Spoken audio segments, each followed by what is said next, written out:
எப்பா அந்த ரெட் கார்டை எடுத்து கமருதீனுக்கு கொடுத்து அனுப்புங்கப்பா. அவன் அப்படித்தான் இந்த பிக் பாஸ் வீட்டை விட்டு வெளியே போகணும்னு நினைச்சிட்டு இருக்கா.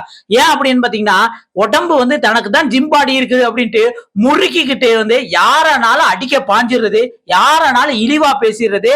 அதுவும் இந்த துஷாரா வந்து கண்ணத்தை காமிச்சு இதே வெளியில இருந்துச்சுக்கோ கண்ணத்தை திருப்பிடுவேன் அப்படின்ட்டு வந்து அப்படியே கண்ணத்தை காமிச்சு அடிக்க போறது.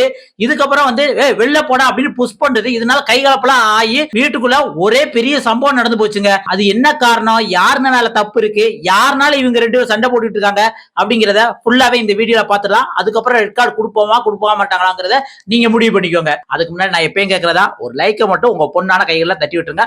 வாங்க வீடியோக்குள்ள போலாம். மார்னிங்ல அரோராவுக்கு உடம்பு முடியலங்க. அப்ப வந்து பார்வதி வந்து டேய் கமருதீன் ஆளுக்கு உடம்பு முடியல என்னன்னு போய் பாரு அப்படின்னு கமருதீன் வேமா போய் வந்து ஏதோ சம்திங் கொடுத்து வந்து பாக்குறாப்ல. பார்த்துட்டு ஆறுதல் சொல்லிட்டு இருக்கல நம்ம துஷார் சும்மா இருக்கலாம்ல.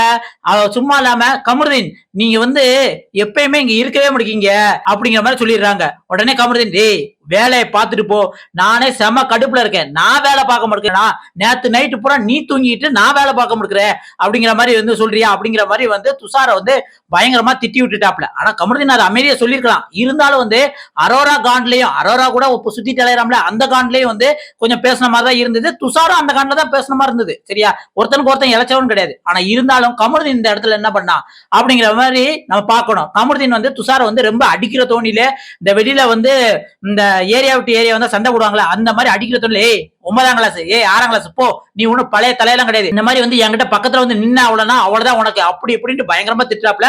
இதோட வந்து பார்வதியும் வந்து துஷார் ஏன்பா இப்படி பண்ற, போப்பா அவன் தான் ஸ்பேஸ் கேட்கறாள் போப்பா அப்படிங்கிற மாதிரி சொல்றாங்க. அவனே கமருதீனே பாத்தியா பார்வதி இவ எப்படி பண்ணிக்கிட்டு இருக்கா, எனக்கு ஸ்பேஸ் கொடு நான் வேலையே பார்க்கலன்னு சொல்றான் அப்படின்ட்டு வந்து பார்வதி எழுதுறாங்க. பார்வதி சும்மாவே கண்டென்ட் கேட்பாங்க. இது இல்லாம சான்ஸ் கிடைச்சதுன்னா கமருதீன் நல்லாவே ஏத்தி விடுறாங்க. இங்க பாரு கமருதீன் அந்த துஷார் எப்பயுமே அப்படித்தான், எப்ப வந்தாலும் இந்த சின்ன பிள்ளை மாதிரி அடமண்ட் கிட்டு மாதிரி பயங்கரமா வந்து சொன்னதே தான் சொல்லிக்கிட்டு இருப்பா. அதை விட்டு வெளியவும் போக மாட்டா, இப்படிதான் நடந்துட்டு இருப்பா அப்படின்னு. என்னது அப்படி நடந்துக்குவாங்க எனக்கு ஸ்பேஸ் கொடு அப்படின்ட்டு வந்து கொஞ்சம் கலகலப்பாயிருது. இப்போ வந்து தலை கனி வீட்டுல இருக்க எல்லாருமே வந்து சுத்தி வந்துடுறாங்க. வந்துட்டு இருந்தாலும் வந்து கமருதீன் அந்த இடத்துல வந்து துஷார் ஒழுங்கா போயிரு, நான் உன்கிட்ட பேசல, நான் வேலை பார்க்கலையா, இந்த வீட்டுல நான் வேலை பார்த்தேன், நீ போய் தூங்கிட்டு அப்படின்னு மறுபடியும் அதை சொல்லிக்கிட்டே இருக்காப்ல. இதே நீ இந்த மாதிரி பண்ணி இருந்தனா வெளியில இதே இருந்துன்னு வச்சுக்கோ அப்படியே கண்ணத்தை திருப்பி கண்ணத்தோட சேர்த்து கொடுத்து உனக்கு கண்ணத்தை திருப்பிடுவேன் அப்படிங்கிற மாதிரி வந்து துஷார சொன்ன உடனே துஷார் வந்து எங்க திருப்பிடுவேன்னு சொன்னீங்களா, எங்க திருப்புங்க பாப்போம், என்ன பேசிட்டு இருக்கீங்க நீங்க அப்படின்ட்டு வந்து கமருதீனை வந்து மறுபடியும் வந்து எதுக்க ஆரம்பிச்சிட்டாங்க. ஒரு கட்டத்துல வந்து கனி வந்து சரி விடுங்க அப்படிங்கிற மாதிரி வந்து சொல்றாங்க. அந்த இடத்துல கமருதீன் வந்து துஷாரை பார்த்து நீ அங்கிட்டு போப்பா அப்படின்னு சொன்ன உடனே வந்து துஷார் நான் எதுக்கு போனோம், நான் இங்கதான் நிப்பேன் அப்படின்னு நீ அங்க நிப்பியா அப்படின்ட்டு வந்து கனிட்ட சொல்றாங்க. கனி வந்து இந்த வீட்டுக்குள்ள யார் வேணாலும் இருக்கலாம் அப்படிங்கிற மாதிரி பேசுறாங்க. துஷார் வந்து கமருதீன் வந்து ஏதோ சொல்லணும்னு நினைக்கிறாங்க. ஆனா இடம் பொருள் ஏவல் பார்த்து பேசணும்ல, அதான் துஷாருக்கு தெரியாது. இருந்தாலும் வந்து நான் கக்கூசுக்கு போறேன், கக்கூசுக்கு வாரியா அப்படின்னு வந்து கமருதீன் கேட்கிறாப்ல. உடனே துஷார் வாரேன் அப்படின்னு உடனே சரி வா அப்படின்ட்டு வந்து பிடிச்சி துஷாரை பிடிச்சி பயங்கரமா தள்ளி விட்டுறாப்ல கமருதீன்.